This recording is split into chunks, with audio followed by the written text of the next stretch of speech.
Previous పేపర్లో ఇస్తున్న questions కొన్ని చూద్దాం.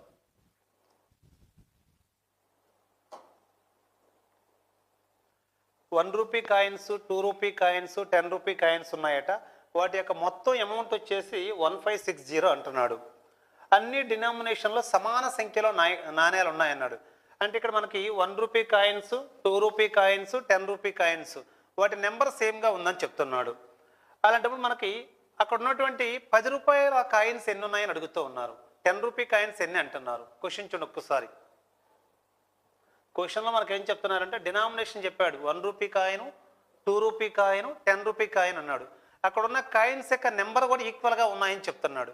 టోటల్ అమౌంట్ కూడా చెప్తున్నాడు 1560. మనకి ₹10 కాయిన్స్ ఎన్ని ఉన్నాయని అడుగుతున్నాడు. వితౌట్ పెన్ చూడండి ఆన్సర్ ఎలా తీసుకొస్తాము. అన్నీ మనకు సమాన సంఖ్యలో ఉన్నాయని చెప్తూ ఉన్నాడు. ₹1 కాయిన్ ఒకటే ఉందనుకున్నా, అమౌంట్ ఎంత? ₹1. ₹2 కాయిన్ ఒకటే ఉందనుకున్నా, అమౌంట్ ఎంత? ₹2. ₹10 కాయిన్ ఒకటే ఉందనుకున్నా, అమౌంట్ ఎంత? ₹10. ఇప్పటికి అమౌంట్ ఎంత వచ్చేస్తుంది? నాకు ₹13 వచ్చేసింది. అదే ₹13 వచ్చేసి క్వశ్చన్లో ఎంత అన్నాడు? 1560 అన్నాడు. ₹13 అమౌంట్ ఎంత అన్నాడు? 1560 అన్నాడు. నేను ఒక పార్ట్ ఎంత వస్తుంది అనేది రాస్తూ ఉన్నాను. 13 12 పోతుంది 0. అంటే ఒక పార్ట్ రాసేసాను అంటే ఒక్కొక్క టైప్ ఆఫ్ కాయిన్స్ ప్రతిదీ 120 ఉన్నాయని అర్థం అనమాట. ₹1 కాయిన్స్ 120 ఉన్నాయి, ₹2 కాయిన్స్ 120 ఉన్నాయి, ₹10 కాయిన్స్ 120 ఉన్నాయి. అలా ఈచ్ టైప్ ఆఫ్ కాయిన్స్ ఎన్ని ఉన్నాయి? 120 ఉన్నాయి. మొత్తం ₹10 నాణ్యాలు ఎన్ని అన్నాడు. ఆ 120నే ఆన్సర్ అవుతుంది. వెరిఫై చేస్తున్నాను చూడండి. నేను ₹1 కాయిన్స్ 120 అనుకున్నా. ₹1 ఇంటూ 120 అవుతుంది మనీ. ₹2 కాయిన్స్ 120 అనుకున్నా. 2 ఇంటూ 120 240 అవుతుంది మనీ. నెక్స్ట్ ₹10 కాయిన్స్ 120 అనుకున్నా. ₹1 ఇంటూ 10 1200 అవుతుంది అమౌంట్. చెక్ చేస్తూ ఉన్నాను. 4 2 6 ఇది 5 1560 టోటల్ టాలీ అవుతుంది. అలా వితౌట్ పెన్ అండ్ పేపర్ ఈజీగా మనం డైరెక్ట్గా ఆన్సర్ చేయొచ్చు. నెక్స్ట్ వన్ చూద్దాం. క్వశ్చన్ చూడండి. ఎస్ఎస్సి సీజీఎల్లో ఇచ్చేసారు 2023లో. మనకి క్వశ్చన్లో ఏమి ఇస్తున్నారంటే A:B ఈ సింబల్ వచ్చేసి ప్రపోర్షన్ తెలియజేస్తుంది అనుకోతాం. ఇలా రెండు నిష్పత్తులు ప్రపోర్షన్గా ఉన్నాయని చెప్తున్నాడు.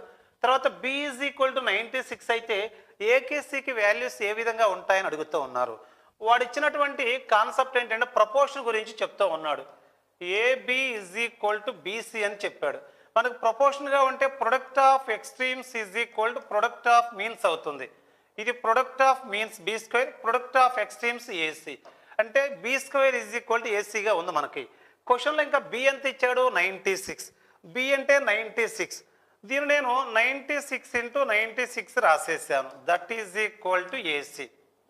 ఇప్పుడు ఓవరాల్గా ఆ AC ప్రొడక్ట్ అనేది ఎంత రావాలి? 9696 రావాలి ప్రొడక్ట్.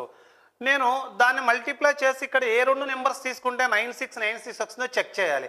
కొంచెం టైం వేస్ట్ అవుతుంది అనిపిస్తుంది రెగ్యులర్ ప్రొసీజర్కి. డైరెక్ట్గా ఎలా చేయాలో చెప్తా చూడండి. యూనిట్స్ ప్లేస్లో చెక్ చేద్దాం. 6 6 ఎంత వస్తుంది? ఫైనల్గా 6 వస్తుంది. అంటే 9216 వస్తుంది డెఫినెట్గా. అది మల్టిప్లై చేస్తే 9216 వస్తుంది. యూనిట్స్ ప్లేస్లో నాకు ఎంత రావాలి? 6 రావాలి. 6 6 36. ఇక్కడ 6 వచ్చే పాసిబిలిటీ ఉంది.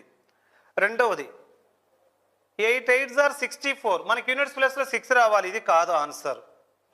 నెక్స్ట్ 2 8 16. ఇక్కడ కూడా పాసిబిలిటీ ఉంది.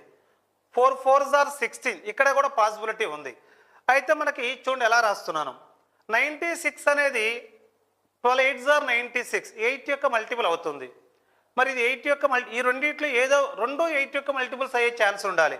ఎందుకని ఇక్కడ 8 12 ఇక్కడ 8 12 రెండు సందర్భాలలో 8 పోతుంది. కానీ ఇక్కడ 8 పోవటం లేదు. ఇది ఆన్సర్ కాదు. నెక్స్ట్ ఇక్కడ మనకు గమనిస్తే ఇక్కడ 8 పోవటం లేదు. 8 7 56 8 2 ఇక్కడ 8 పోతుంది. రెండు పాసిబిలిటీస్ ఉన్నాయి మనకి. 16 ఇంటూ 586 తీసుకుంటే మనకి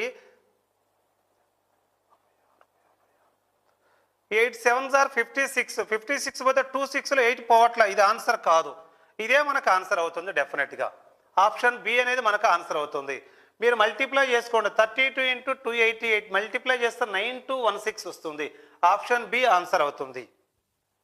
నెక్స్ట్ వన్.